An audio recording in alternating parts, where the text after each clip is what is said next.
Kemudian juga menyimpulkan isi dari cerita tersebut.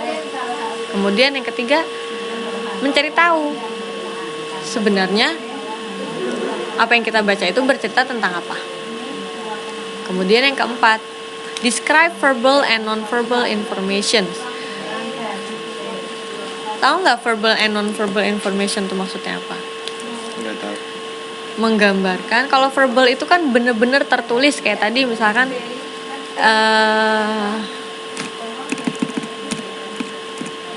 nah kayak di sini kan dia di sini ditulis, ini kan verbal tapi nggak ditulis location. Tapi ketika kita bilang where is the locations of the exhibition, di sini nggak ada tulisan location, tapi kita langsung merefer. Kalau misalnya where berarti ke lokasi kan, jadi kita langsung mencari tempat. Tapi di sini walaupun kita tidak menulis location, Civic Plaza, bla bla bla, tapi kita bisa mencari tahu. Itu namanya non-verbal, tidak tertulis tapi kita bisa mengira apa yang sebenarnya informasi yang kita cari itu.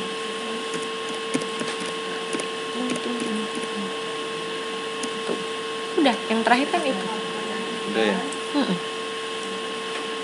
Gimana?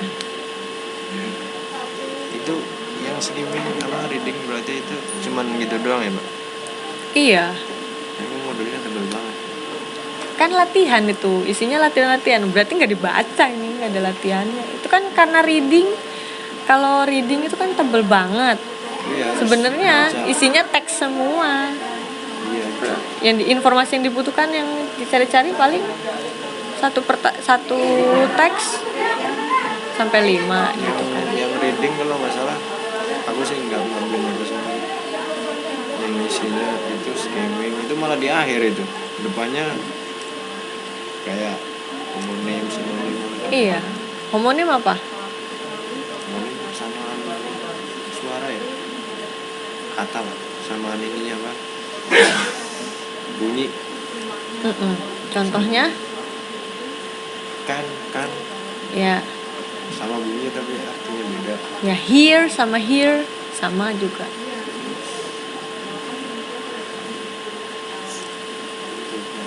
Ice sama ice. Ice, ya. Kalau homograf? Graf itu tulisan berarti. Tulisannya sama berarti. Ya. Nah, itu berarti yang kan itu ya. Ya, sama. Dia bisa dua. Dia bisa masuk homonim, dia bisa masuk homograf. Tapi kadang kan kalau homograf dia tulisannya sama, tapi belum tentu dia pelafalannya atau pronunciation-nya sama. Misalkan contohnya read kalau verb 2 kan bacanya read. Nah, seperti itu. Read seperti itu. Oke, sekarang apa tadi? Homonim, homograf, homofon juga sama bunyi. Homofon itu sama homonim sama ya. Terus coba di modul apa aja? Kamu nggak tahu itu yang reading. Yang diingat apa? Ya itu sinonim. Hiponim apa? Hiponim pasti ada. Hiponim. Aku nggak tahu ya. Hiponim itu adalah Hipo itu kecil ya. Hipo kan iya. kecil. Jadi Suaranya. hiponim bukan suaranya kecil, tapi hiponim itu kayak bentuk kata umum, kata khusus, atau kata yang termasuk dalam satu grup. Misalkan flower, itu hiponim dari flower apa? Atau part kecil dari flower itu apa? Kan hipo kan tahu kan kecil kan? Gak juga sih. Hippopotamus gede.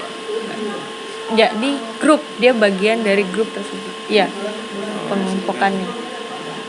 Kayak Bunga. Food ya bisa boleh deh. Rice, Food bisa fried rice, bisa french fries, bisa lain-lain. Fruit fruits, ya iya bisa juga dia masuk. Misalkan Masuk food, makanan juga ya Mbak? ya food, fruits, meal, bla bla bla itu juga bisa masuk. Terus ada dua hal, ada yang dia kata khusus kata umumnya, atau dia part dari bagian itu. Misalkan kayak laptop, Laptop. itu hyponymnya. Laptop itu ada screen-nya, terus ada keypad-nya, kayak gitu-gitu. Bagian dari ini kan, nah itu bisa juga disebutkan. Misalkan atau hiponimnya dari face. Face itu kan berarti hypernimnya kan, yang lebih besar kan strukturnya karena face seluruhnya. Yang termasuk face apa? Ada mata, ada hidung. Seperti itu. Ngerti nggak? Ya. Terus sekarang kalau imbuhan. Tapi kok namanya hiponim? Maksudnya bagian kecilnya Iya, dari bagian itu ya? kecilnya dari itu. Makanya kalau misalkan kayak pencil, eraser, ruler, pen, itu hypernimnya mana? Hypernimnya berarti stationary. Ya, kayak gitu. Berarti itunya jadinya hyper bukan hiponimnya. Iya. Kebalikannya, ya kan? Tapi paling nggak konsepnya masih ingat kan? Pokoknya gitu aja. Nah sekarang imbuhan. Apa imbuhan? Affix. Bukan. Affix itu ada dua. Ada prefix, ada suffix. Pre berarti di depan apa di belakang? Dua ya apa aja Mbak? Coba menebak kata dari preview tadi. Prefix itu berarti imbuhan yang di depan atau di belakang? Di depan Mbak. Ya. Dia misalkan regular terus kasih irregular. Ir tersebut artinya negatif. Suffix. Kalau Suffix itu imbuhan tapi di belakang. Misalkannya able, comfortable, readable. Li itu juga termasuk suffix. Ya kan? Ada. Ya, sad kan dari adjektif terus jadi suffix tambahin itu.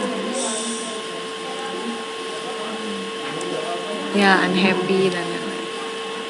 Kan berarti kalau misalkan countable itu Dari dua kata ya? count, iya, di depan di Iya belakang. berarti maksudnya prefix juga. Prefix ya masuknya udah affix, imbuhan, udah berarti imbuhannya ada dua kan. Countable. Oke. Sampai di sini. Selebihnya dibaca sendiri ya.